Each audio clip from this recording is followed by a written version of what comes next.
por la Secretaría de Economía, conforme a lo dispuesto en el 50 bis del Código de Comercio.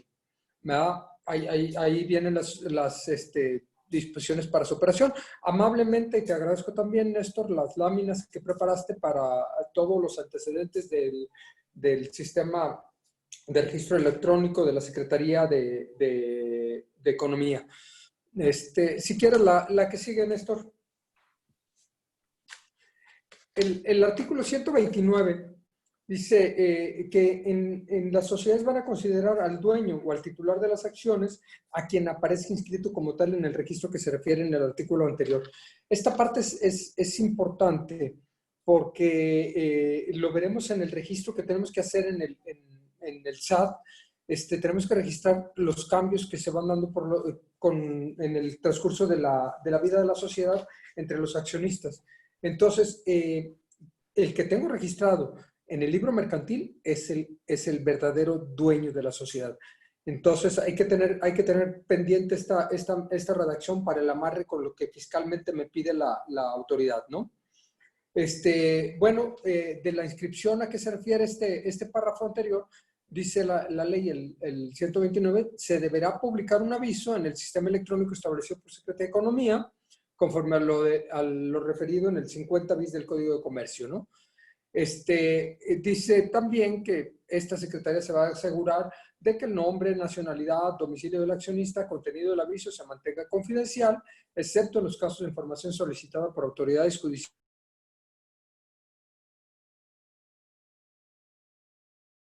Charlie, ¿estás por ahí? A ver, ¿todos me escuchan a mí o solo soy el único que perdí la señal? Bueno, yo sí estoy conectado. Charlie. Yo te escucho. Perfecto. Yo sí te escucho. Y estoy Charlie, muy lejos. ¿Me escuchas, Charlie? Creo que se perdió. Le voy a marcar el celular y comentarles nuevamente, insisto, señores, los que se siguen conectando, que todo este ambiente que estamos nosotros ahorita abordando no es algo nuevo. Finalmente, insistimos, desde el 2018 estamos inmersos en esta dinámica de cumplimiento. Lo hemos pasado de noche. Ojalá, me voy a adelantar los comentarios que tenía para más adelante mientras Charlie se incorpora y le puedo hacer una llamada. Ojalá, pues no, seguramente ni cuenta se ha dado que ya se perdió. Ojalá y la simplificación tributaria que eventualmente está tan deseada en México no signifique ya. Charlie, te perdimos, Charlie.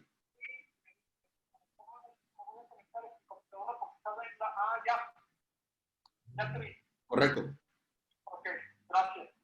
Adelante. Sí, algo pasó con su computadora. Pero decía que esta simplificación tributaria de la cual muchos espera que ya sean los propios contribuyentes quienes eventualmente puedan cumplir sus disposiciones por cuenta propia, ¿verdad? Es decir, no dependen de un contador, lo cual estamos muy lejos todavía en México. No se vuelva realidad, ya no solo por el hecho de que sí se logró la simplificación tributaria, sino por el hecho de que ya las empresas no puedan subsistir y evidentemente no necesitan contador porque no hay empresa, ¿verdad? Entonces, esto, señores, hoy por hoy, con el tema de la Prodecom, porque alguna vez en esta Coparmex en Chiapas lo comentamos, utilicemos a la Prodecom tanto no sea posible porque no sabemos lo que tenemos hasta que lo vemos perdido, ¿verdad? Y justamente hoy estamos en una etapa donde todo este ambiente, todo esto que se va a dar, que no ha cesado, el cumplimiento de las disposiciones fiscales no han cesado, como si ha cesado la economía, los dineros, la capacidad que lo pudiéramos tener en un momento dado para asesorarnos, que es una de las dolencias más añejas de la MIPYME, y en un momento dado nosotros también poder acudir a esta Prodecom, que no sabemos si la de Chiapas va a continuar, la verdad que van a establecer sus estructuras,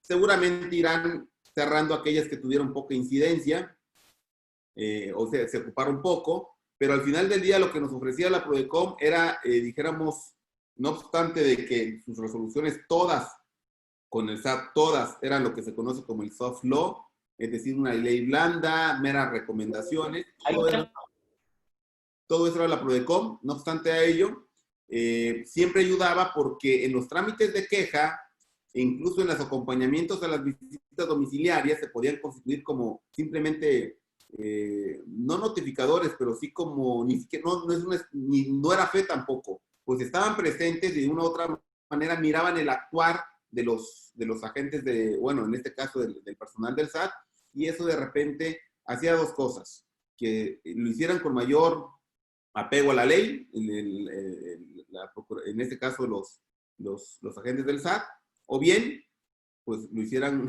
con un empecinamiento peor y tomaron una represalia. Eso fue la experiencia que hemos llevado en algunos casos, ¿verdad? Pero la Prodecon es buena. Ojalá que pudiéramos impulsar a que el titular, que miren, desde abril del año pasado, 2019, no han nombrado al titular de esta Procuraduría, y ha estado encargado una persona, la verdad, como despacho, pero que bien, dicho sea de paso, la propuesta que se está vertiendo en la terna que se debe proponer al Senado, pues la verdad que las personas técnicamente no califican. Ya hay un pronunciamiento de la Academia Mexicana de Derecho Fiscal, del Instituto Mexicano de Contadores Públicos, de la Ilustre Nacional Colegio de Abogados. La verdad no quiero omitir a ninguna de las instituciones, que sea una persona que eventualmente tenga la experiencia y que no haya estado, sobre todo, como lo marca la ley, en las filas del SAT. No sé si ya te incorporaste, Charlie, para que retomes la sesión. Ah, sí, te estaba escuchando atentamente. No, perdón, amigo. No. Vamos. Entonces, con ese comentario, dejamos nuevamente los micrófonos en sí. Carlos Flores. Claro que es importantísimo los comentarios que haces sobre la Prodecom, este desmantelamiento que quieren hacer de ella, tenerlo sin cabeza durante más de un año, y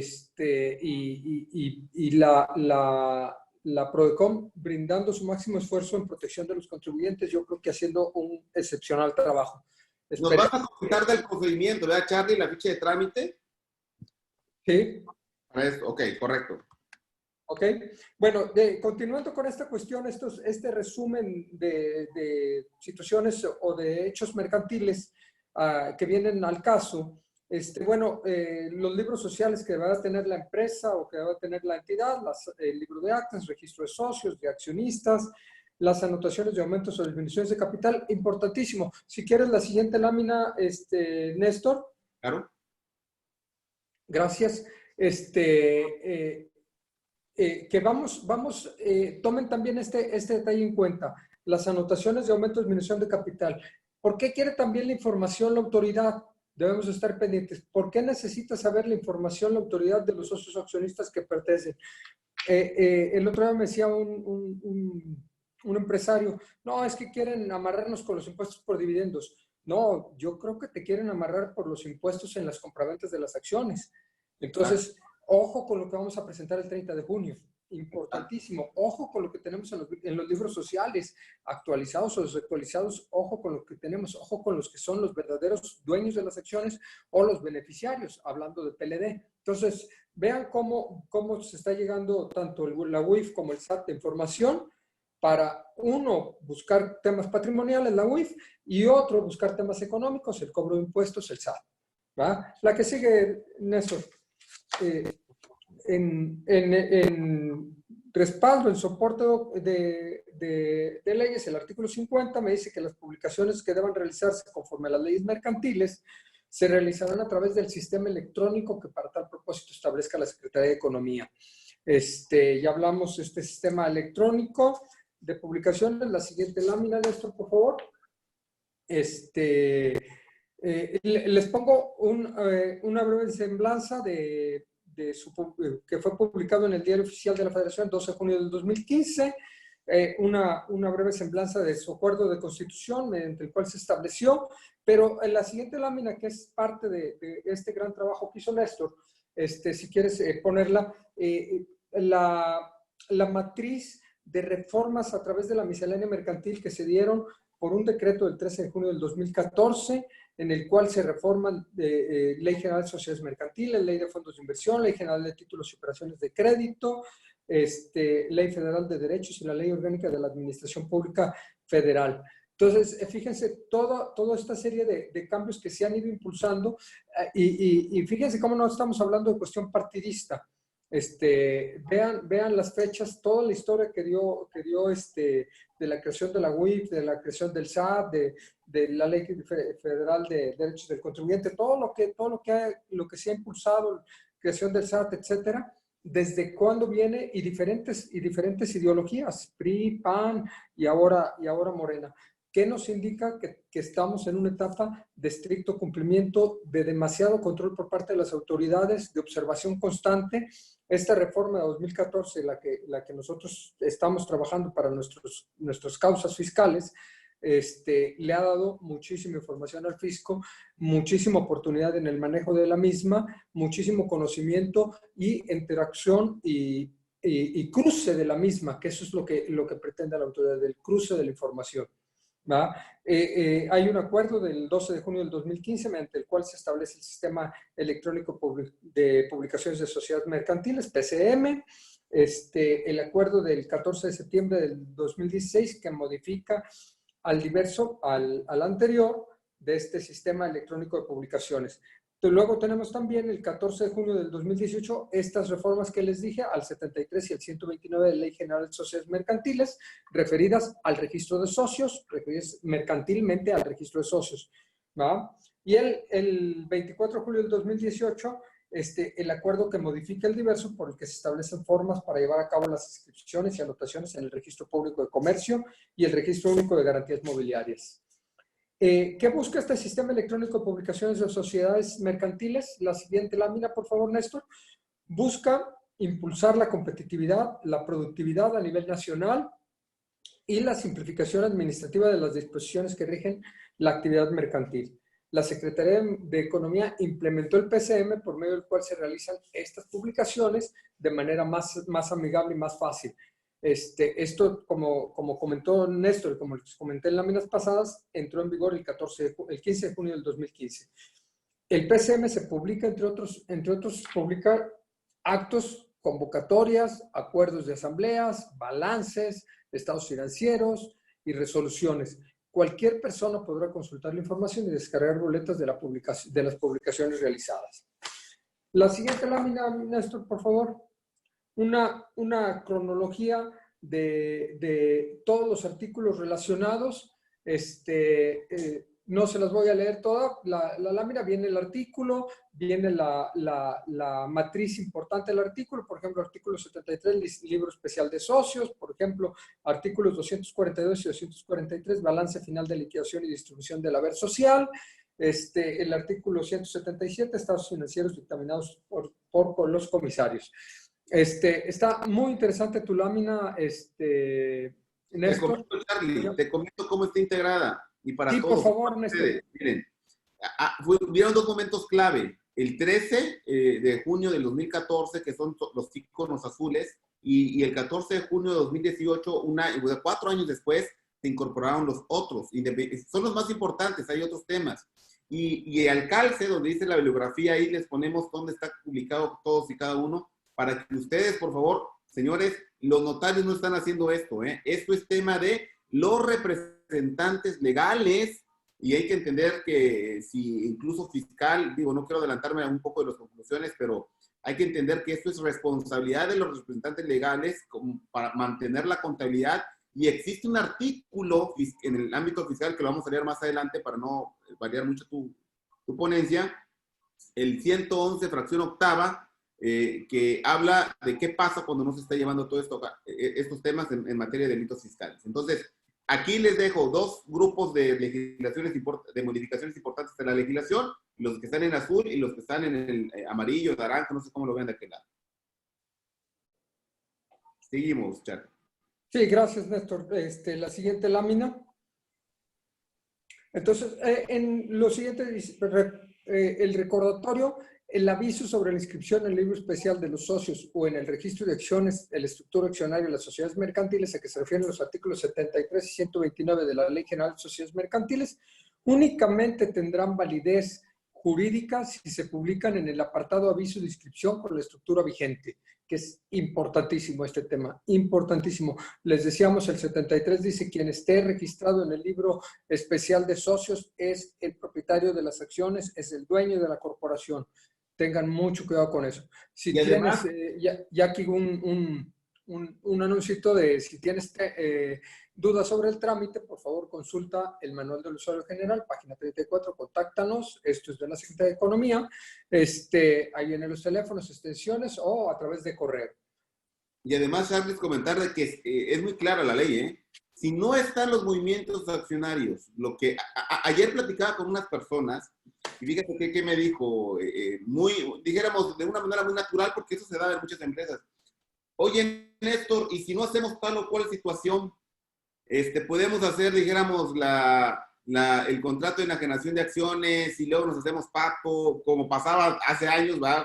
Yo digo hace años, porque la verdad que nosotros hemos venido dictaminando una serie de operaciones en los últimos años de este tipo, y resulta que antes eso pasaba, que los socios enajenaban sus acciones, ni siquiera a veces lo reportaban al registro público, no llevaban sus libros, y hay que entender, señores, que no producen efectos legales lo que no esté publicado en este portal de sociedades mercantiles, que esa fue la gran reforma. Y eso lo hemos pasado de noche porque entendemos que los notarios, estos grandes agentes de fiscalización en su momento, pero que en general que nos ayudan a toda la ciudadanía, pues no son labores que absorban ellos dentro de la protocolización de las actas, llevarlas al registro público, hasta ahí queda su trabajo, en algunos casos. Algunos solo, incluso el registro público lo hace el mismo cliente, la misma empresa, pero no se meten con el tema de las sociedades mercantiles por una sencilla razón, que requieren las firmas electrónicas del representante legal, y eso, señores, nos da como pauta de que es la misma empresa o el representante de la misma quien tiene que hacer todo esto, y seguramente muchas de las actas de las empresas que tenemos están en esta situación. La mayoría. Esto viene al tema ahora con el compliance fiscal, el compliance corporativo, Néstor, que hemos platicado mucho sobre ellos, o la famosa, ¿te acuerdas? La famosa auditoría legal antes de que habláramos de compliance, la auditoría legal y la actualización corporativa. Esto ha tomado una gran relevancia. Ahora, te hago una pregunta, Néstor. ¿Qué pasa si me regularizo ahorita? Para todos los participantes queremos que quede claro, ¿verdad, Néstor? Que una cosa es el tema mercantil y otra cosa es el tema fiscal. Ambos están vinculados, pero cada uno tiene sus obligaciones y sus consecuencias diferentes. ¿Estás de acuerdo en eso? Totalmente de acuerdo, totalmente. Son legislaciones separadas, pero vinculadas, incluso, ¿sabes a qué, amigo? A que se pueda dar un tema de materialidad de operaciones. Fíjate, tus movimientos accionarios también pueden llevar a temas de materialidad de operaciones. O sea, ¿por qué pagas un dividendo de un socio que no está registrado en sus portales de sociedades mercantiles? O sea, hay temas de legalidad de fondo que eventualmente no deben perderse de vista. Que ese es el tema de lo que estamos hablando, ¿no? Sí, bueno, imagínate los reembolsos de capital, ¿no? Cuando no estás registrado en el libro de socios, aunque tengas elementos para demostrar que eres socio, no estás en el documento idóneo registrado como socio. Correcto. Entonces, esa obligación mercantil la saltas a un problema fiscal y ese problema fiscal se convierte en un problema económico. Sigamos, amigo, porque hay mucho que hablar. Digamos, bueno, vamos a entrar en materia de la ley del impuesto, de materia fiscal, Código Fiscal de la Federación. Esta disposición nace ahora para 2020. Es una reforma en materia del Registro Federal de Contribuyentes, del artículo 27, que es el artículo del código que me regula todas las inscripciones, avisos y movimientos al RFC. Entonces, ya ven que ahora tiene varios apartados. Vamos a tocar el apartado A y el apartado B nada más, en la parte que nos corresponde y en la parte que nos afecta. Bueno, el apartado A, la fracción tercera. Los representantes legales, socios y accionistas de las personas morales, aquí está lo que estás comentando, Néstor, lo comentaste para Ley General de Sociedades Mercantiles, para el efecto mercantil, para el efecto fiscal. Los representantes legales, socios y accionistas de las personas morales están obligados a dar cumplimiento a las fracciones 1, 2, 3 y 4 del apartado B. Oye, ellos son los obligados a dar las inscripciones, ellos son los obligados a presentar los avisos. Nadie más, nadie más. Lo mencionaste en una forma de referencia a la firma electrónica. Bueno, pues sí, ¿quién más tiene la firma electrónica? El notario no la tiene. El notario no te la va a pedir porque no quiere la responsabilidad. Y además es un tema societario interno. Bueno, entonces pasamos esta obligación y luego leemos el apartado B en la fracción sexta. La fracción sexta me dice presentar un... Ay, Dios, ahí mismo, regrésate si quieres. No.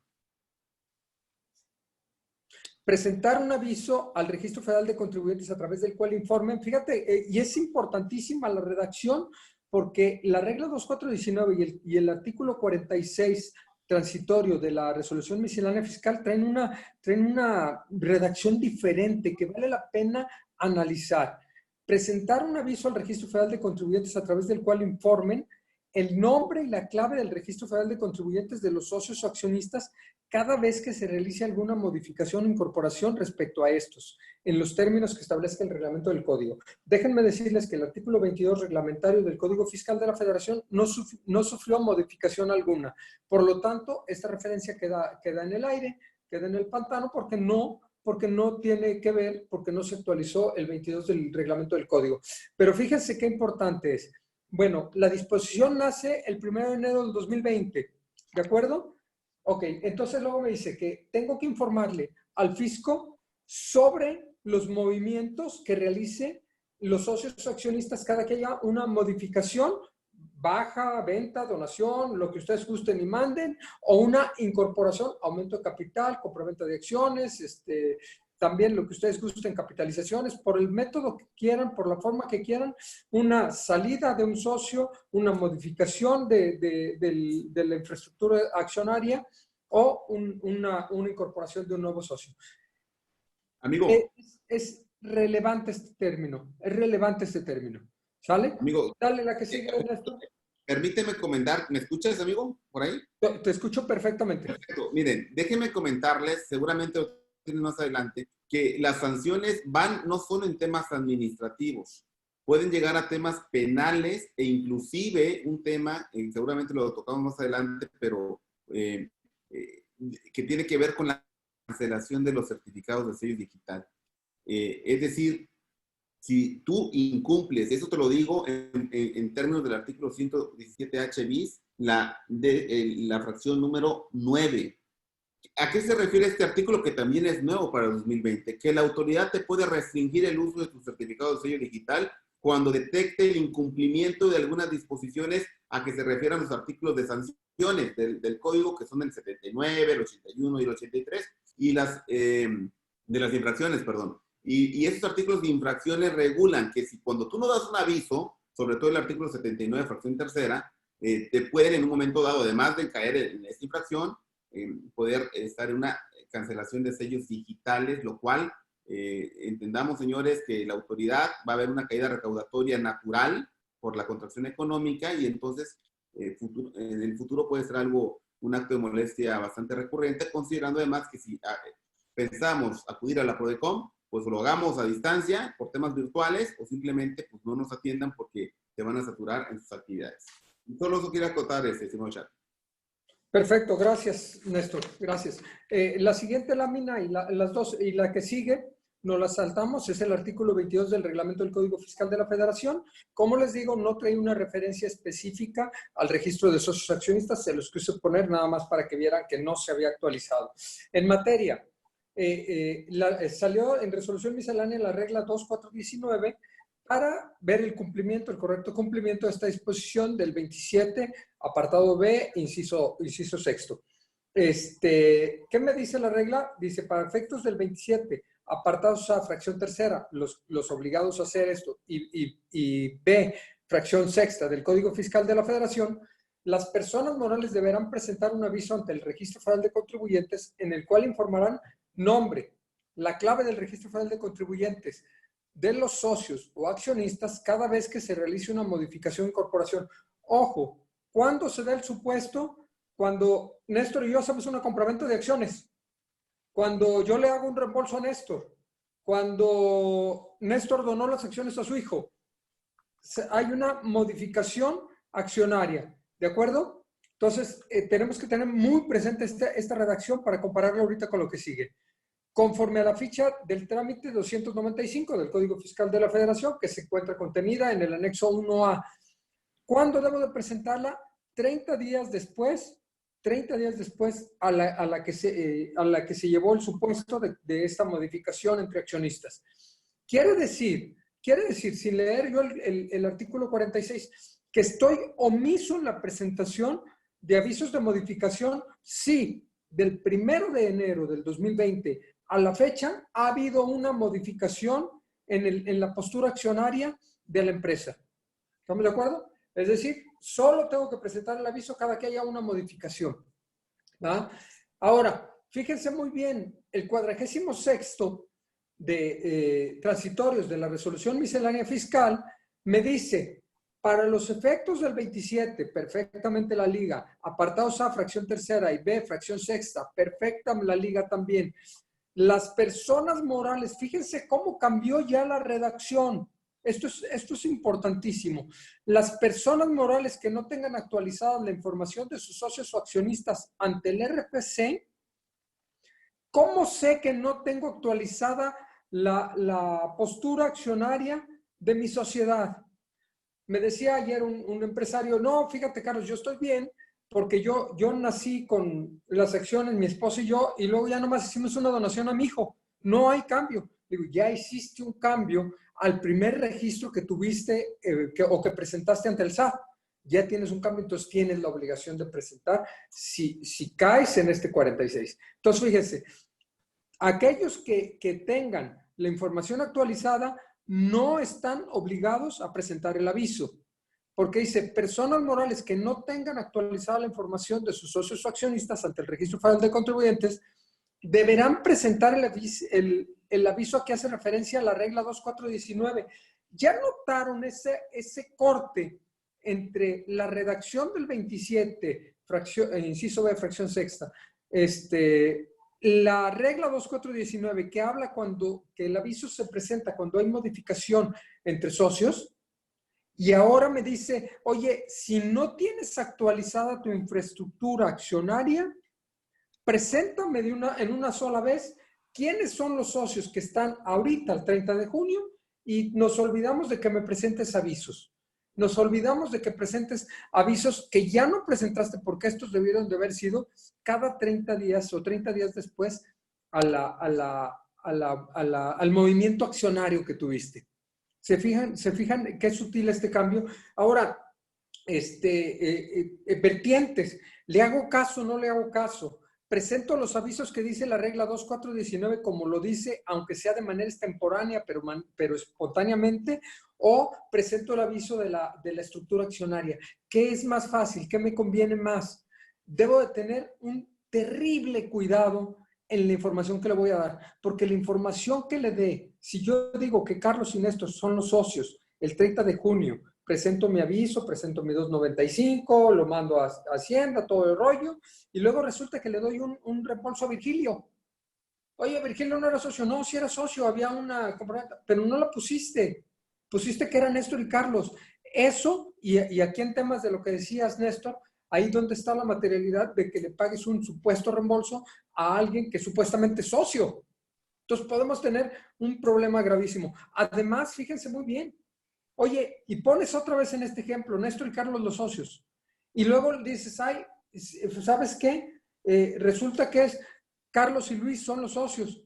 Entonces el fisco te va a decir, a ver, entonces demuéstrame dónde está el pago de impuestos, donde sale Néstor y entra Luis. ¿Qué fue? ¿Reembolso? ¿Fue compraventa de acciones? ¿Qué movimientos hiciste?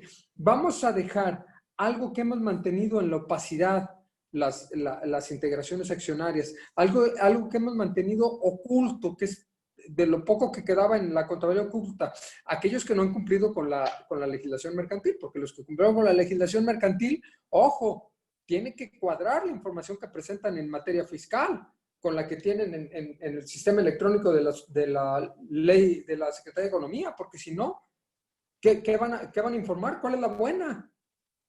Entonces debemos de tener una perfecta actualización corporativa y luego revisar los movimientos accionarios que hemos tenido en los últimos años para llegar a la estructura accionaria actual y qué le vamos a informar con ese debido cuidado, porque puede ser gravísimo, gravísimo equivocarse en esta presentación. Charlie, Puede ser que lleguemos a la conclusión de decir, ¿sabes qué? Juégatela y preséntalo de manera extemporánea, pero con los datos correctos. Hay que valorar todas las alternativas. Por eso les decía, oigan, tienen 18 días nada más, estamos a 12 de junio. Siguiente lámina, Néstor. Charlie, un comentario. Sí, por que favor. no se me olvide que el pasado 29 de abril, me puedo equivocar en la fecha, pero no en el acto. Lo que derivó en el acto es de que se modificó el reglamento interior de la Secretaría del Servicio de Administración Tributaria, donde la jefa del SAT, la nueva Raquel Buenrostro, la matemática Raquel Buenrostro, delegó, dijéramos, facultades a las desconcentradas para la cancelación de certificados de sello digital. Entonces, esto implica en un momento dado que el modo más eficiente que ha tenido la autoridad es justamente hacer presión por 2 vías. El tema de las cuentas bancarias, independientemente que te vayas a la Prodecon, que te podrías haber ido, pero bueno, ya no voy a tocar el tema de la Prodecon para que no se vaya a politizar ese tema, pero sí es un órgano ciudadano de defensa de los derechos humanos del contribuyente bastante efectivo, o al menos para muchos la única instancia que tienen en virtud de la economía, ¿verdad? Hoy por hoy. Pero el punto es de que se modificó y las desconcentradas, dígase la de Tuxtla, la de Tapachula y en fin, las de cada una de las regiones que tenemos a nivel nacional, van a poder tener esas facultades de cancelarte este certificado de sello digital. ¿Esto por qué? Porque incluso, insisto, de acuerdo con la 17H bis, fracción 9, pudiéramos estar en un incumplimiento. Hay 2 preguntas, no sé si lo hacemos ahorita o lo hacemos... Yo creo que sí, en el Inter, para ir contestando, para que no se nos pase. Rodrigo Olivares pregunta, por aquí por Zoom, porque también estamos transmitiendo por redes sociales, señores, en la página del Consejo Nacional Empresarial, que auspicia también en este tema de síndico contador. Buenos días, una pregunta. ¿De qué forma podemos conocer cuál es la estructura accionaria que tiene vigente el SAT para efectos de saber si tenemos que actualizarla o no? Y la siguiente pregunta es, perdón, inclusive, dice Luis Carlos Ramírez, pregunta, ¿inclusive el de los accionistas extranjeros? Y nos pone aquí forma 96. Inclusive, sí. Claro. Si se fijan, la disposición habla de socios accionistas que tenga la persona moral. Inclusive, ¿cuál es tu estructura accionaria ahorita? Es que tengo a un extranjero. Bueno, el SAT te dice en una de las preguntas, dice, de la misma forma deberá presentarse en el trámite 295 el Código Fiscal de la Federación, se debe incluir información de socios extranjeros. De acuerdo con la respuesta del SAT, si la persona moral cuenta con socios o accionistas residentes en el extranjero que no se encuentren obligados a inscribirse en el Registro Federal de Contribuyentes, deberá presentarse utilizando los RFCs genéricos EXT99, XTF90X, según corresponda. Entonces, el criterio de la autoridad que es compartido por nosotros es que lo que me pide es la estructura accionaria. Si se fijan, las personas que no tengan actualizada la información de sus socios accionistas deberán presentar el aviso que hace referencia a esta regla con la información correspondiente a la estructura con la que se encuentra en este momento. A ver, ahorita vemos esto de... Mande. Justamente es la pregunta de Rodrigo Olivares. A ver, él no sabe si está actualizado o no. Rodrigo, por principio de cuentas, lo que más te conviene es que la presentes, porque evidentemente ahorita estamos en una coyuntura que además de todo lo que hemos platicado, el SAT está superado en la gestión de sus firmas electrónicas, de los trámites. O sea, lo que más te conviene es que agarres tu libro de actas de asamblea y presentes esta información que se está solicitando ya, porque además surgió en este año, como Carlos lo dijo al principio, se modificó el artículo 27 para hacerlo más claro, al menos por bloques, hay 4 apartados. Entonces, solo estamos hablando de 2 apartados, hay otros que no nos corresponde ahorita, pero justamente es más bien, curándote en salud, vamos a ponerlo, entre que averiguas y te responden, porque hay que decir otra cosa. Después de que presentas este trámite, te tardan 7 días para contestarte, para darte el aviso, ¿no? Que habría que ver en qué términos está. Solo acotar eso, estimado Charlie. Sí, fíjate, coincido contigo que esta postura más conservadora, es la más eficaz. Yo, por otro lado, te diría, mira, si naciste del 2014, en la era electrónica, del 2014 a la actualidad, donde ya la autoridad te pedía los RFC de los socios que integraban la sociedad, y tú sabes que no has tenido ningún cambio, pues entonces estás al corriente. En virtud de evitar cualquier confrontación con la autoridad que pudiera llevar a un extremo de cancelación de sello, yo diría, bueno, pues presenta el aviso, no me quita ni me pone nada, ya le dije quiénes son mis socios. Otros casos donde sabes que están actualizados tus socios son en fusiones o en escisiones, porque actualmente, bueno, ya desde el año pasado, desde hace 2 años, la autoridad te pide un listado de socios, que lleves un listado de los socios con nombre completo y RFC, te pide que lleves su cédula de identificación fiscal y que el socio tenga dado de alta la clave de socio accionista. Entonces, oye, sufrí una fusión el año anterior, entonces sabes que tus datos están actualizados. No ha habido cambios accionarios de ese momento para acá, sabes que tus datos están actualizados. Estas serían más o menos las variables. Lo otro sería, a través de una aclaración, solicitar tu postura accionaria que tiene registrada el fisco y te puedes llevar a dar cuenta si estás o no estás actualizado. Empresas que eran muy antiguas, que antes ni siquiera tenían el RFC los socios en las actas, pues entonces seguramente no están actualizados. ¿Ah? Claro. Ahora, pasando a la siguiente lámina y este tema que comentaste, bueno, ¿cuáles son lo que yo llamé daños colaterales, ¿no? ¿Cuáles son los daños colaterales que pudiera sufrir una entidad por no presentar en tiempo y forma el aviso? Oh, bueno, pues fíjate que el más fuerte de todos es la cancelación de sellos. Bueno, la cancelación de sellos temporal, que me dice el 17H bis, pero puede ser muy fuerte también el efecto económico que te determine compraventas no liquidadas, pagos de impuestos pendientes o aplicaciones indebidas de los indicadores fiscales, como por ejemplo lo mencionabas hace rato, el pago de un dividendo a quien no corresponda, ¿verdad? O lo que yo decía, el pago de un reembolso también a quien pudiera no corresponder. Entonces, eso podría llevarte a un enfrentamiento con el fisco y a consecuencias económicas de pago de impuestos, ¿no? Entonces, este 17 bis ya lo mencionaste, menciono el 79, Néstor, que son infracciones relacionadas con el Registro Federal de Contribuyentes las siguientes: no presentar avisos al registro o hacerlo extemporáneamente, salvo que esto suceda de manera espontánea. Déjenme decirles que de un colega que participa en el Consejo Coordinador Empresarial, me dicen que han estado trabajando con la autoridad solicitando una ampliación del plazo. Pero de momento, pues el plazo se vence ahora el 30 de junio. Qué bueno que ¿Mande? lo comentas, porque justamente era uno de los comentarios de cierre que tenía preparado para la audiencia. Al final del día, en virtud de las declaraciones anuales que están, de lo colapsado de los sistemas, porque hay que reconocer que quizás se ha superado, lo más prudente que puede hacer la autoridad es que esto lo difiera quizás para todo 2020. Es lo más prudente.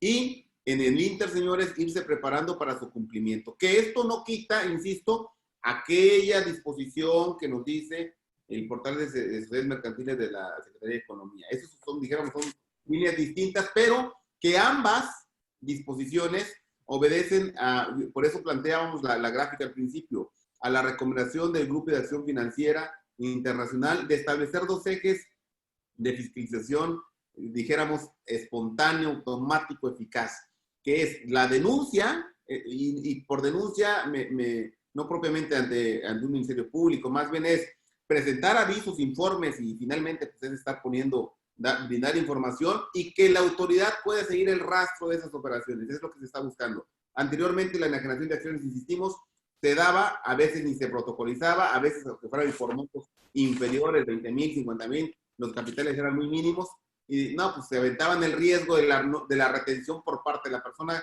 que compraba, en este caso cuando era persona física, y bueno, y asumían ese riesgo.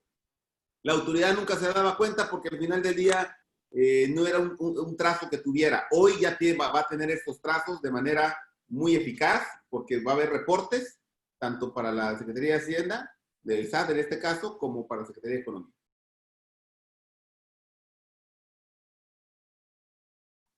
Adelante, Charlie. Gracias, Néstor. Oye, bueno, entonces, nada más como comentario, el monto de la infracción, si todo se resolviera en una infracción económica, va de 3.470 a 10.410. Eso sería la infracción a la que nos podríamos hacer acreedores por la no presentación de este aviso. Obviamente, el tema del 17H bis, mucho más importante, mucho más relevante. Me lleva a esto, Néstor, para que lo tengan también en cuenta todos. El inventario de empresas que tienen. Generalmente, bueno, por ejemplo, los despachos, de repente tenemos muchas empresas o nos damos cuenta que los clientes pues formaron una empresa que para el hijo, que luego que el producto X y que no querían el mismo socio, etcétera. Cuando menos se dan cuenta están llenos de empresas. Entonces, revisarlas, actualizarlas y si es necesario liquidar lo que ya no les sirva, ¿verdad? Porque se van a encontrar luego de repente que el socio se murió, claro, que ya no lo encuentran, que cambió de ciudad, que se fue para otro lado y se quedó la sociedad inutilizada porque no pueden tramitar una FIEM, porque no tienen los datos de los socios completos y son situaciones que se las piden también en la Secretaría. Y fíjate, Néstor y todos amigos, también cuando tramito una FIEL físicamente en Hacienda, me piden la integración accionaria. Y si alguno de los socios no está inscrito, está mal su nombre, está mal su RFC o tiene alguna opinión negativa, también nos causa problemas sacar la firma electrónica. Entonces, es otro elemento a través del cual nos damos cuenta. Bueno, del trámite 295, mande.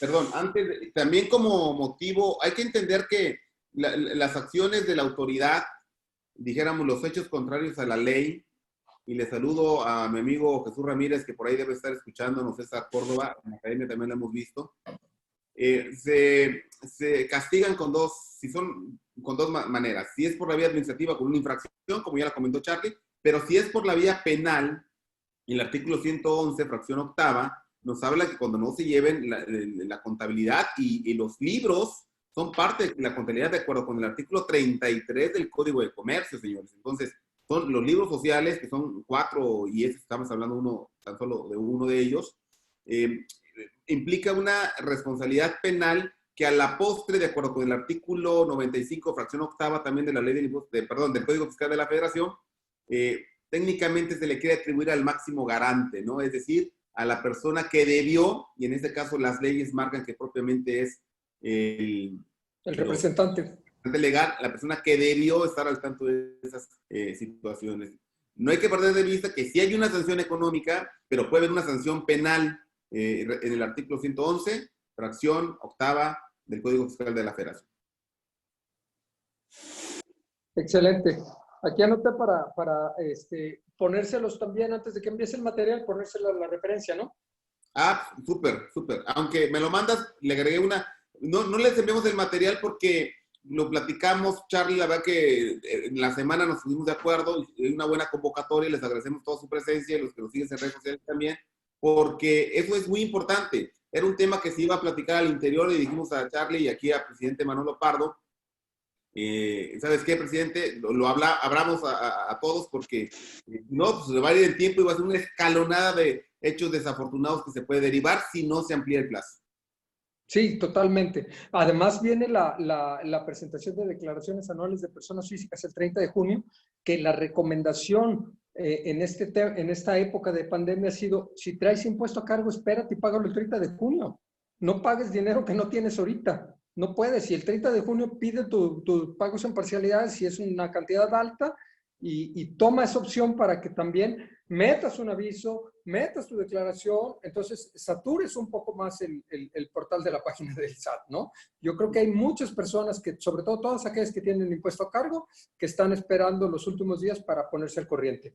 Gabriel Talamantes, nos pregunta, ¿qué sucede con las acciones variables que se adquieren de las uniones de crédito e instituciones financieras? ¿Quién es el obligado a presentar los avisos por los movimientos? Gabriel es el representante legal. Él es el que tiene la obligación.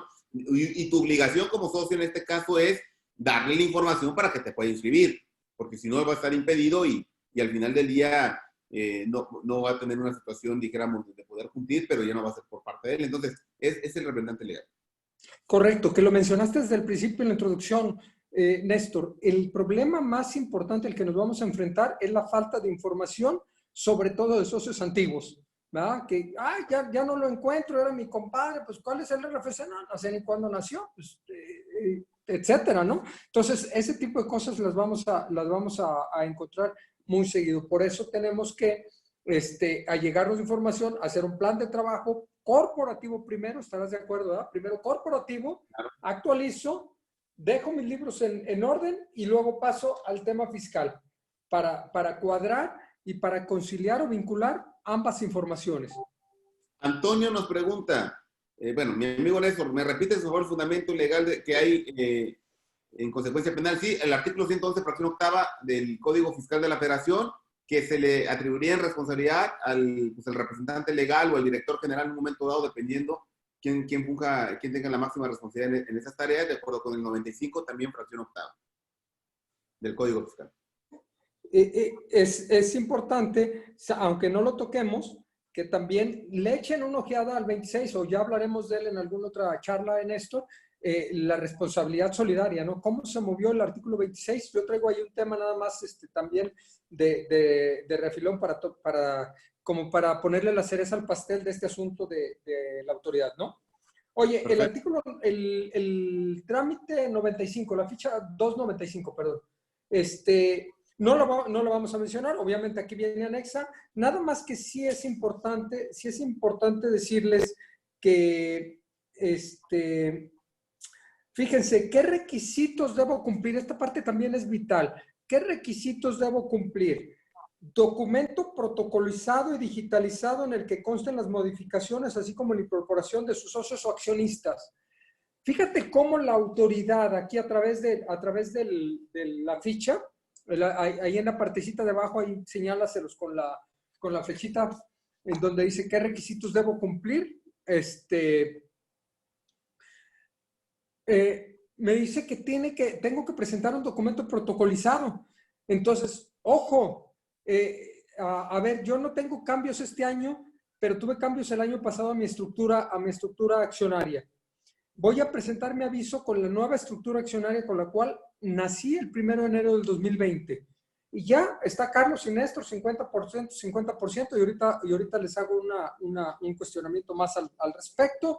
50%, ¿cómo le doy el documento protocolizado? ¿Cuál documento protocolizado le doy? Porque estamos presentando en términos del 46 la estructura accionaria. No estamos presentando en términos de la regla 2419 y del 27 del código el movimiento accionario que le dio origen o resultado en la estructura actual. ¿Sí se fijan cuál es el problema? Entonces, ¿qué serían las recomendaciones? Aprobar resultados del ejercicio y protocolizar el acta, incluir un punto por parte del representante, que esta parte también es vital, todo lo que has comentado respecto a las responsabilidades del representante legal.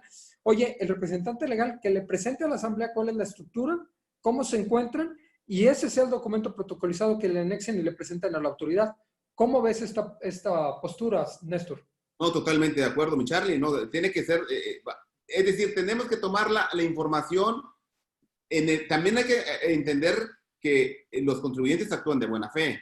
Eso lo dice la Ley Federal de Derechos del Contribuyente, por eso lo estaba yo poniendo al principio como comentario, en 2005 se publicó. Y hay que hacer todo, señores, todo para demostrar que estamos dentro de la legalidad. Ojo, las omisiones también son castigadas, el desconocimiento también es castigado. Pero lo que comentas es muy atinado, estimado Charlie. Permíteme leer dos participaciones que tenemos aquí en el chat. Pepe Ramos nos... En el caso de las AC que tienen asociados y que regularmente no están en las actas de asamblea o estas no se protocolizan y que son muchos asociados, ¿qué opinan? No, pues también, estimado Pepe, la obligación es para la persona moral. Incluyó a todos. Sí, claro. Si tú lees en el Código Civil Federal, recuerdo ayer, porque ayer estaba viendo los temas, te comenté que estaba viendo el 2670, la constitución de una asociación civil, y luego empieza, mira, una serie de miembros, luego empieza a hablar de asociados y termina hablando de socios. Entonces, la disposición va a la persona moral, donde está comprendida la asociación civil, la sociedad civil, la nación, la federación, etcétera, etcétera. Pues ya saben todo lo que incluye una persona moral. Y que tengan movimiento sus socios o accionistas. Entonces, para una C, socio, para una sociedad mercantil accionista. Todos los movimientos. Entonces, oye, es que tengo 600 movimientos. Mira, ahorita me hicieron una consulta que tenía una sociedad anónima, que es un club deportivo, pero como sociedad anónima, 600 socios y que no encuentran a 200. Y dice, ¿me recomiendas que presente la información de 400? No, porque luego los otros 200, ¿cómo te aparecieron? ¿Por compraventa? ¿Por aportación? ¿Qué vas a decir? Le digo, no, tienes que conseguir la información. Es un montón de chamba y encontrar gente que ya no sabemos dónde está. Bueno, hacer los actos corporativos necesarios, si es que se tienen que excluir, hacer los actos correspondientes de exclusión, liquidación de acciones o compra de acciones por la misma sociedad, pues ya verás en el momento que te encuentres, en la situación que te encuentres, ya verás cuál es la postura más benéfica para ti, empresa, para que puedas presentar la información correcta, real y transparente. Por también este otro comentario que decías de que el contribuyente actúa de buena fe, pero la autoridad, que se me hace que muchas veces no. Ahora, en esto de que el contribuyente actúa de buena fe, ¿qué presentas, Néstor? La estructura accionaria. Entonces dices, Carlos 50, Néstor 50%, o pones el número de acciones y el monto del capital social. Perdóname, Michelle, estoy viendo una consulta, no te copié, disculpa. Mira, a la hora de presentar la estructura accionaria, mi recomendación es, y a ver qué opinas, mi recomendación es que presentes la estructura de manera porcentual. Es decir, los socios accionistas de esta corporación son Néstor con el 50% y Carlos con el 50%. No pongas los montos del capital. No es necesario porque no te están pidiendo la estructura accionaria. ¿Quiénes son los socios? ¿Cuál es su RFC? ¿Y cuál es su participación accionaria en la corporación? ¿Estás de acuerdo en eso? ¿O pondrías importes? No, nos está pidiendo el socio de la participación accionaria, que es distinto, Porque qué bueno. Por eso es porcentual, ¿no? Es porcentual, porque en las sociedades anónimas promotoras de inversión, yo con un peso de acción puedo tener el 99% de la participación. Las nuevas. ¿Qué punto? Qué buen comentario. Ya el paradigma de participaciones ya no va en función de lo aportado. Tenemos APIs como clientes de esas características. Y entonces, evidentemente, estamos en un cambio de paradigma, porque yo incluso debo confesar que cuando lo leí no me cuadraba, pero al final del día, la SAPI es una ambientación del modelo anglosajón, donde allá son participaciones. No me importa si aportaste 10, tú puedes tener el 90% de participación y el otro aportó 100, puede tener el 10% de participación. Eso sucede con una SAPI, de acuerdo con la legislación actual, ¿verdad? Que regula las mismas. Un comentario nada más, Charlie.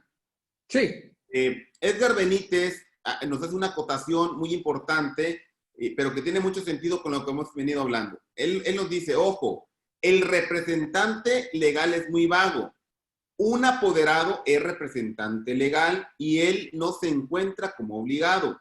Conforme a la ley, el encargado es el administrador o el consejo de administración. Sí, Edgar, mira, hay que entender, como tú dices, que el representante legal es diferente de un apoderado legal. El representante lo es del modo amplio, ya sea administración, pleitos y cobranzas de dominio. Es un representante legal de modo amplio. De modo específico están los apoderadores legales para ciertos casos. En este caso, el que va a tener la obligación de todos ellos inclusive es el que ostente la firma electrónica, el que tenga la firma electrónica con la cual se haya cruzado la sociedad. Hay que aclararlo, porque no podríamos incluir en la carga a una persona que no tendría ni siquiera la facultad. Carlos y yo podemos tener poderes de administración, pero soy yo quien aparece como representante ante la autoridad fiscal. Ok. ¿Me explico? Bueno, excelente también. José Brunet nos pregunta, ¿hay alguna responsabilidad para un asociado que la empresa AC no haya cumplido con el aviso? Técnicamente la multa, contador Brunet, es para la persona moral. Para la persona moral. Exacto. Ahora, esto aplica para la Coparmex en Chiapas, ¿eh? Cuidado, presidente Manolo, hay que hacer algo por ahí y todos los centros empresariales que nos estén escuchando. Sí, nuestros asesores no nos los habían dicho. Bueno, pues parece que hicimos esta charla. Para eso están los Disculpen amigos. Oye, una pregunta que no la han hecho y quiero comentarla rápido. ¿La multa de cuánto estamos hablando? De 3,470 la mínima, 10,410 la máxima. ¿Pesos o unidades de medida? No, pesos, pesos. Ok. El Esa- contador Brunel pregunta, ¿hay alguna responsabilidad? Ah, no, perdón, disculpe, ya la leímos, ¿verdad? Esa ya la leíste. No, nos volvió a preguntar, perdón. ¿Hay alguna responsabilidad para un asociado que la empresa la hace no haya cumplido con el aviso? ¿Aplica No, para los contadores públicos? Sí, sí aplica para todos, contador. Y acordemos que la responsabilidad solidaria que pudiera derivar va a tener que pasar por el filtro de la fracción 10, corrígeme Charlie, la fracción 10, y en este caso, no sé si la sexta también. Bueno, lo checamos aquí en la ley, pero ¿Del Código Fiscal? el Código Fiscal, claro. Rápido te estoy checando, ¿eh? Sí, y debe pasar por ese filtro para que le alcance responsabilidad a los socios. Es decir, que la empresa no haya presentado declaraciones, que no esté localizada, no lleve contabilidad, una serie de supuestos para que sea responsable solidarios. Hay que atender esa responsabilidad. Sería la única responsabilidad de los asociados. Pero de primera instancia es de la propia persona moral la responsabilidad con los bienes que pueda tener, ¿no? Uh-huh. Aunque te habla de contribuciones, ¿no? También. Ok, bueno. Responsabilidad solidaria respecto a las contribuciones que se hubieran causado en relación con actividades realizadas de la sociedad, ¿no?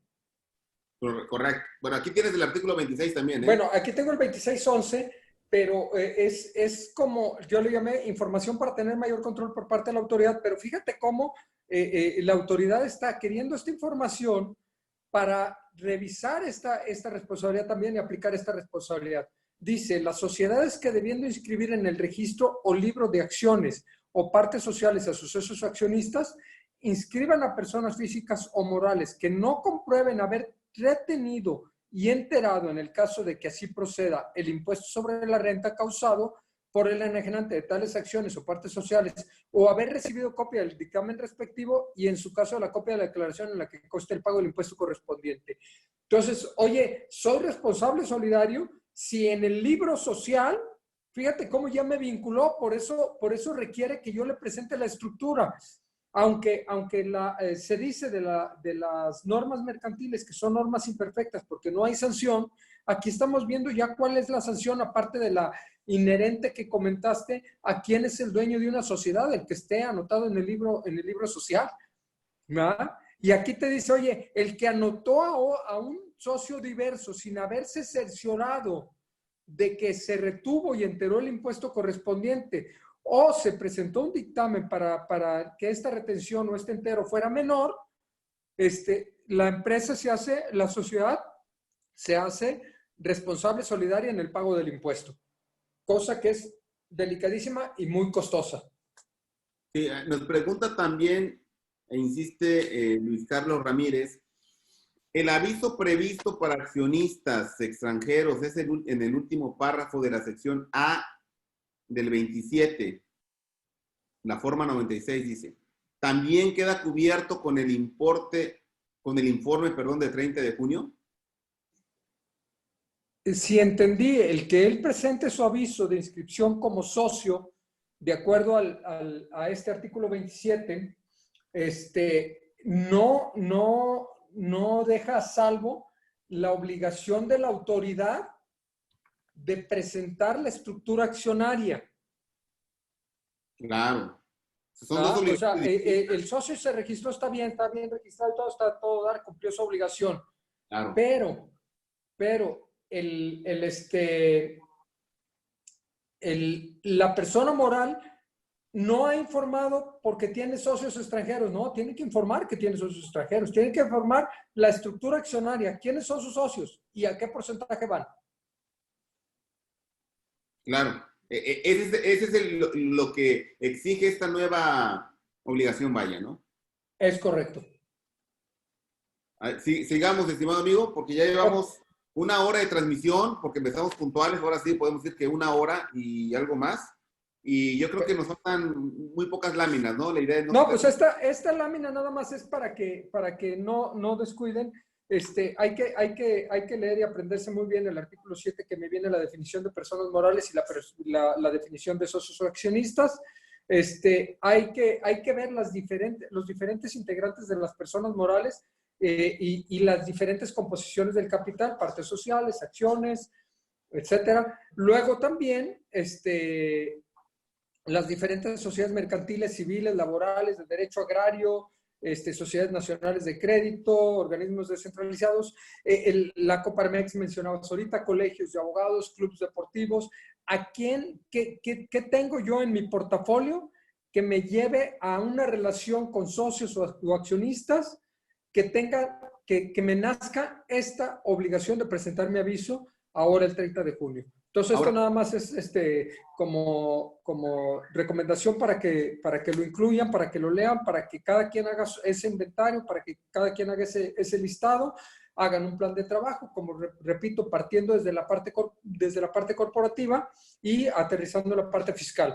Eso sería, si quieres, estamos abiertos a preguntas y respuestas. Mira, en el sentido amplio, si nos vemos a que hay que reportar la participación de la persona, ¿qué sucedería en una donataria donde técnicamente tú renuncias a cualquier participación que puedas tener?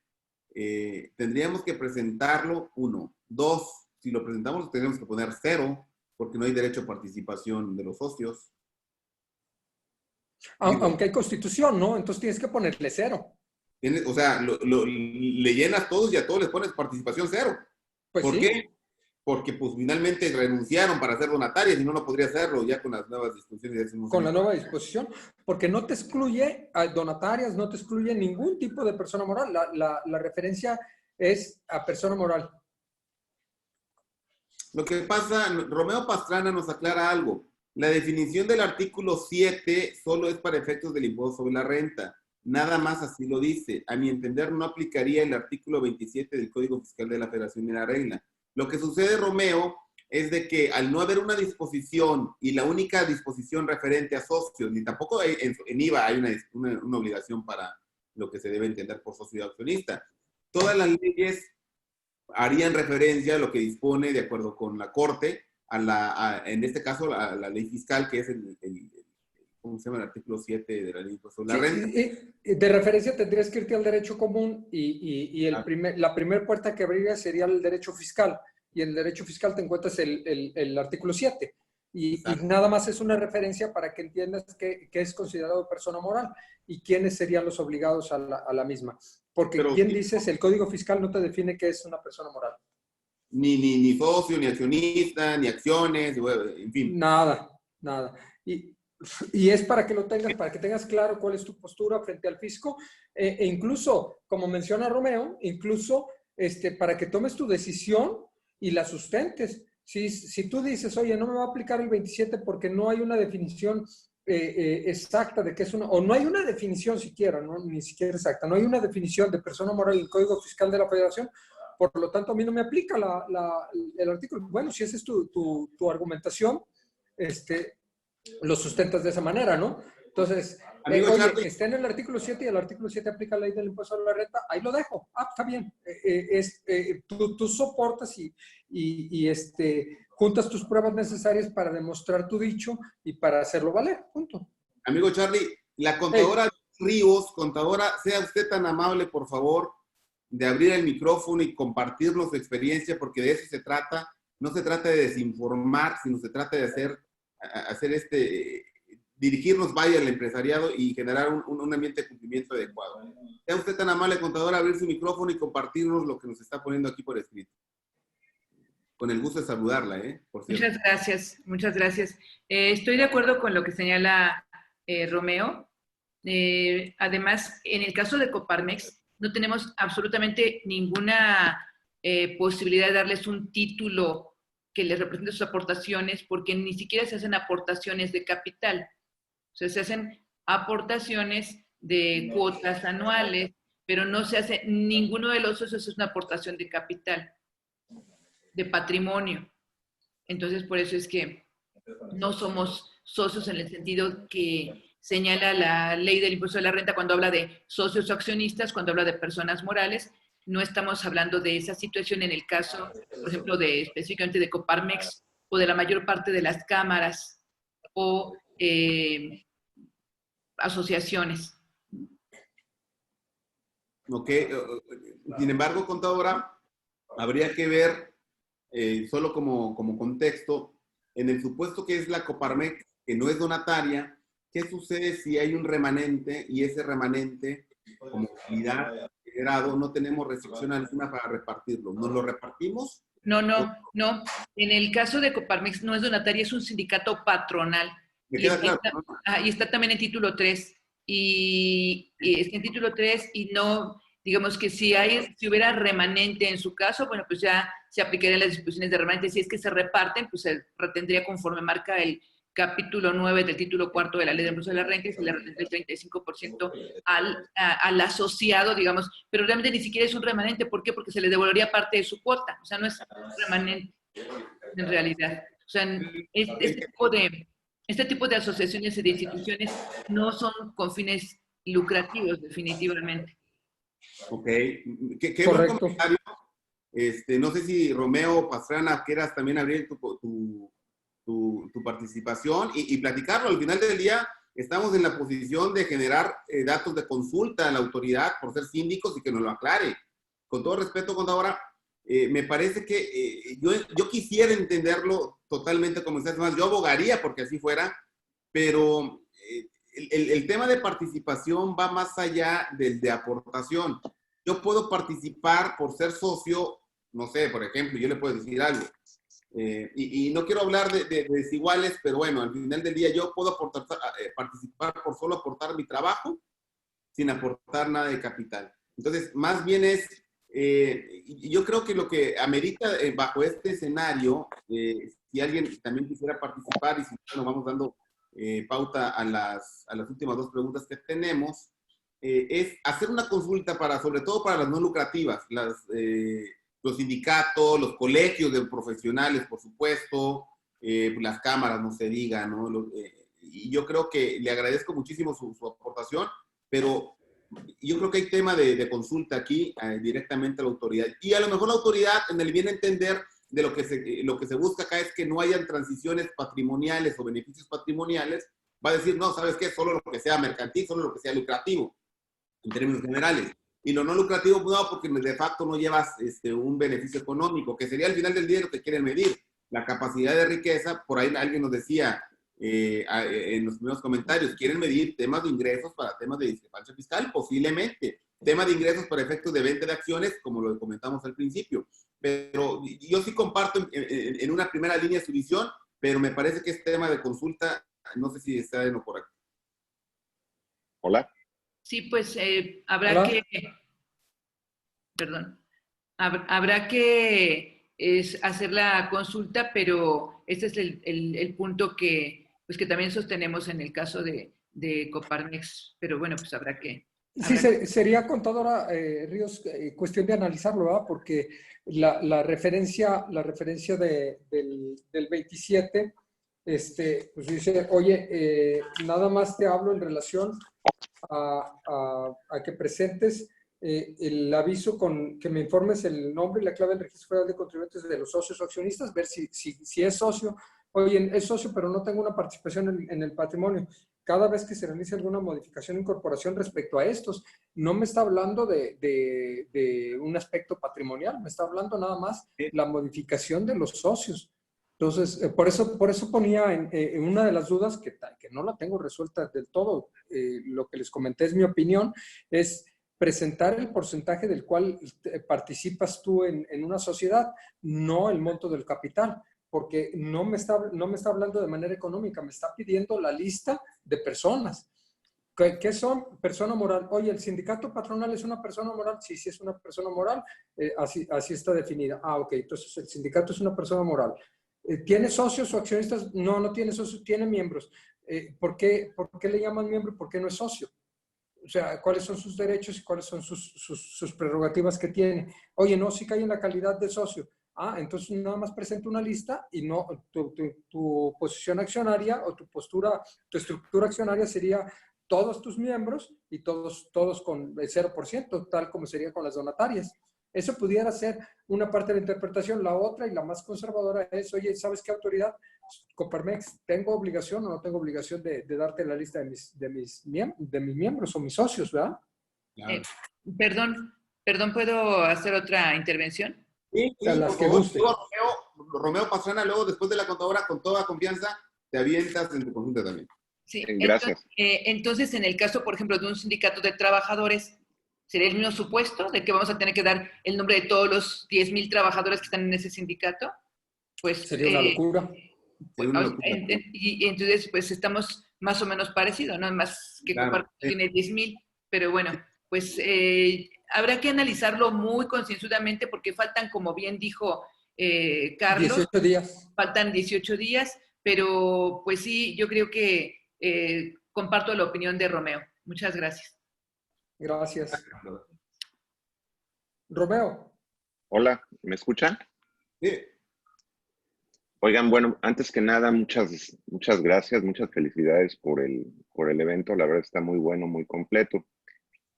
En lo personal, yo coincido con la contadora Vicky Ríos, a la cual le mando un saludo. Y lo que pasa es que yo lo veo de esta manera. El artículo 7 de la Ley del Impuesto sobre la Renta es muy claro cuando dice, para efectos de esta ley. Y al decir para efectos de esta ley es solamente y únicamente para efectos de esta ley se consideran acciones, cualquier título que te haga miembro de una persona moral, la que sea. Mismo es el caso para lo que se considera accionista.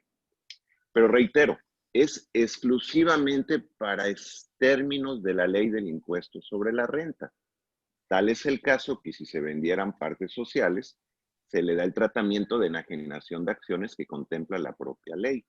Sin embargo, desde mi muy particular punto de vista, este tema es un poco diferente porque esto nace del Código Fiscal de la Federación.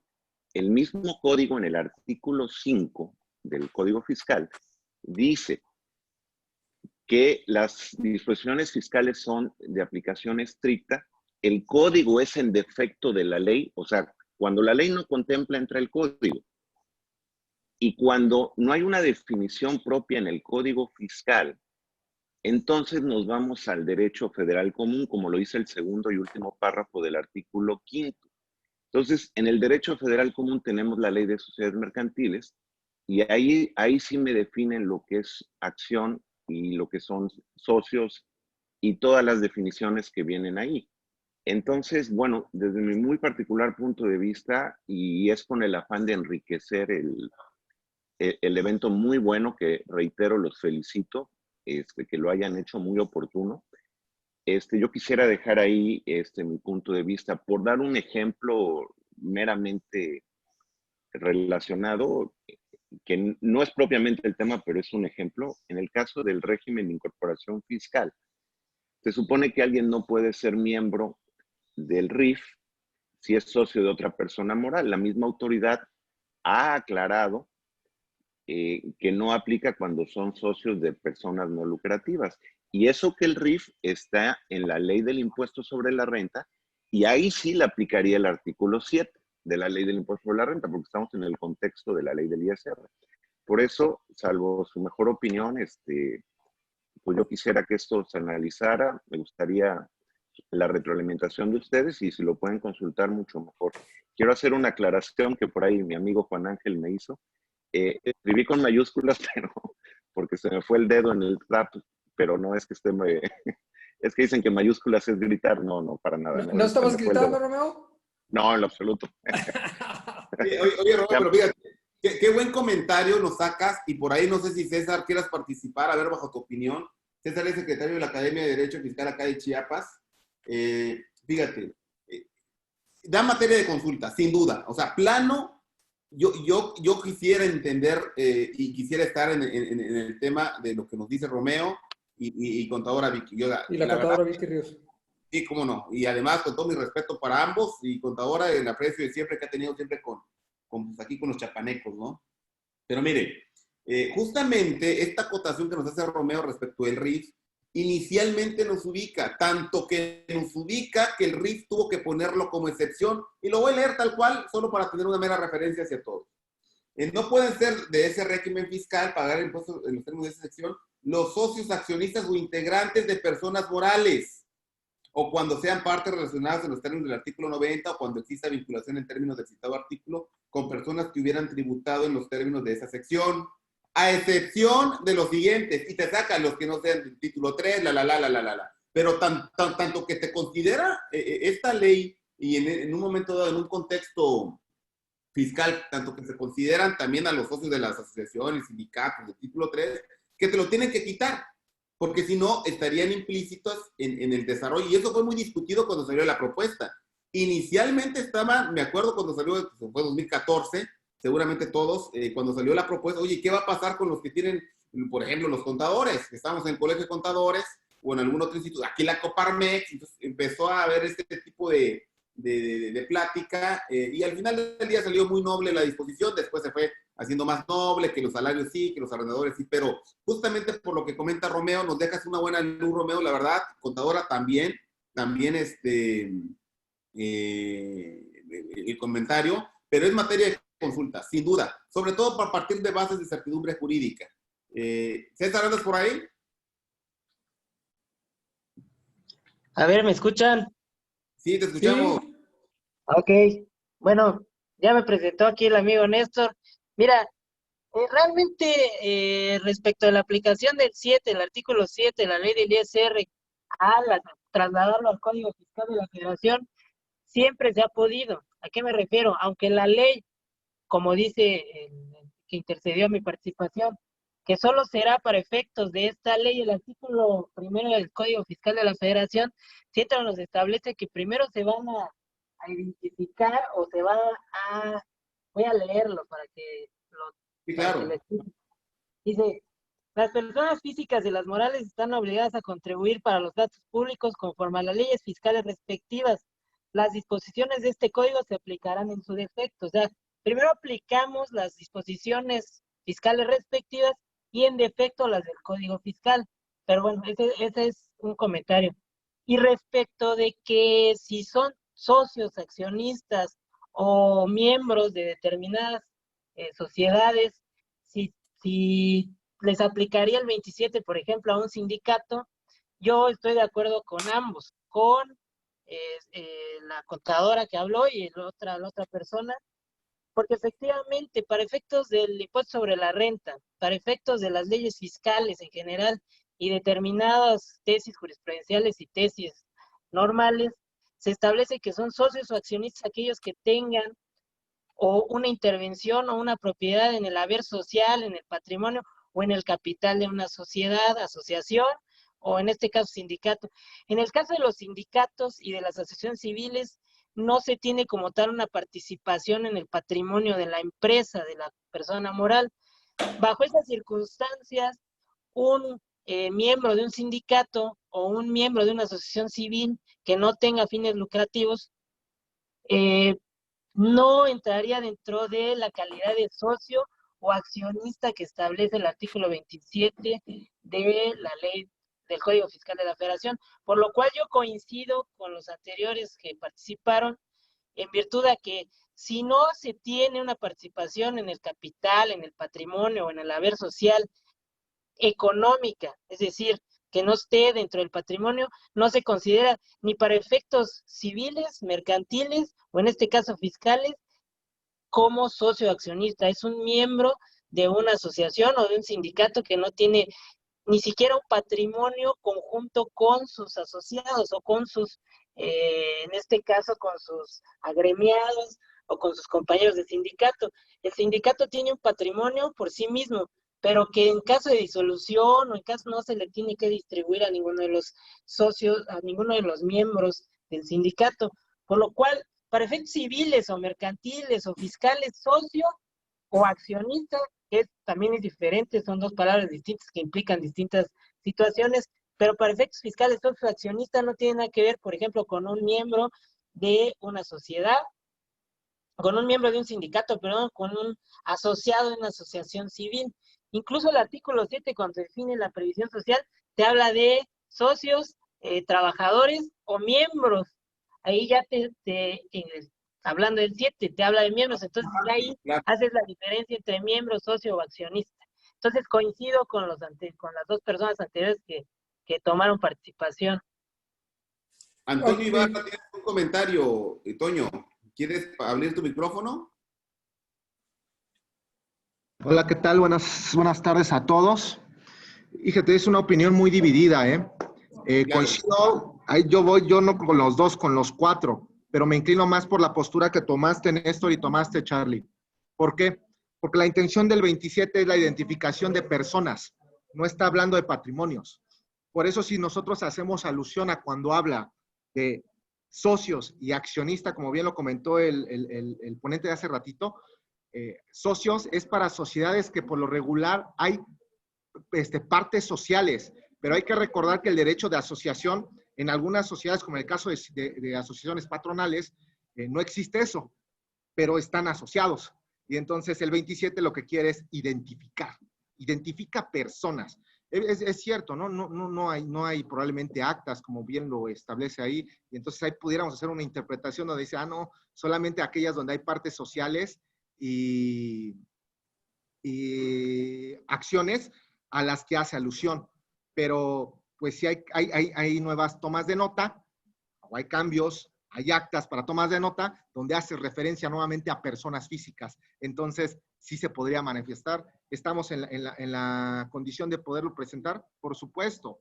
Entonces, yo me quedo más con la que ustedes propusieron. Bueno, al final del día, lo único claro, señores, es de que me parece que bajo argumentos, como siempre es lo fiscal, como siempre es el derecho, siempre es opinable, siempre es interpretable, ¿verdad? Más bien vamos a medir el nivel de riesgo. Yo creo que no sé si Pepe Ramos tiene un último comentario, lo leo, yo estoy de acuerdo con César, pero me parece que valdría mucho la pena reconfirmarlo. En la reunión de síndicos y el SAT resolvió que no es aplicable el aviso. Perfecto. Esta última, en la minuta del mes de junio 2020, les mando el planteamiento. No, hombre, no, perdón, eso lo dijo Gerardo, sí, lo está compartiendo acá. Ah, pues qué bueno, mira. Pero una pregunta, Gerardo, tengo entendido que le iban a confirmar todavía era, dijéramos, como el borrador, desde mi punto de vista, pero al final del día ya está marcado. Mira, la consulta ya fue realizada en la reunión de síndicos y el SAT resolvió que no es aplicable el aviso. Está en la minuta del mes de junio.